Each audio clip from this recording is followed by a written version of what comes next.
C'est important d'avoir une bonne souplesse de la chaîne postérieure pour éviter de développer des problèmes de dos, puis être capable de se pencher pour attacher ses souliers et se pencher convenablement.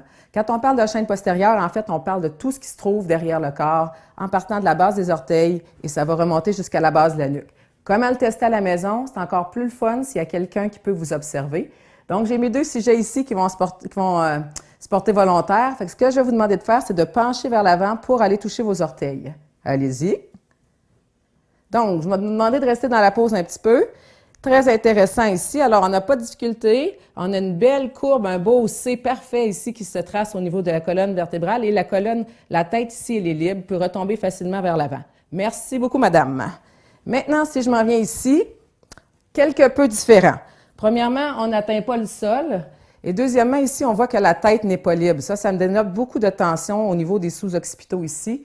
Et probablement, petit problème lombaire passé, présent ou à venir. Est-ce qu'il y a de la douleur? Non? Non. OK. Mais une raideur certaine au niveau du bas du dos qui peut aussi être ressentie derrière les genoux et derrière la cuisse. Donc, on va vous démontrer des bons exercices pour ça. Donc, comme on a vu tantôt chez mon beau-frère lors du test de pencher par en avant pour toucher les orteils, il ne touchait pas les orteils, hein, les filles? Non.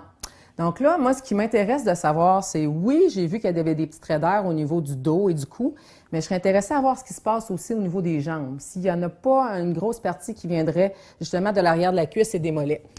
Alors, quand on a quelqu'un comme ça, que la tête penche par en arrière, il vaut toujours mieux mettre un coussin pour amener la tête dans l'axe, peu importe les exercices qu'on va faire au sol. Bon petit truc à prendre à la maison. C'est retenu? Oui. Maintenant, on va demander à mon beau-frère ici de relever la jambe droite dans les airs en gardant l'autre bien en appui au sol pour voir jusqu'où ça monte. Est-ce que ça monte haut? Quand même. Mais ce qu'on aimerait, en fait, ça c'est 45 degrés, mais pour le bien de la démonstration, je vais te faire fléchir l'autre jambe. On aimerait avoir un 80 degrés d'angle ici, au niveau de la hanche. L'autre jambe en étant toujours en appui au sol. Et là, on va tester la même chose avec l'autre jambe. Toujours genou tendu, l'autre jambe en appui. Et on remonte.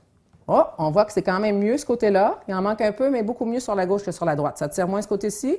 Oui.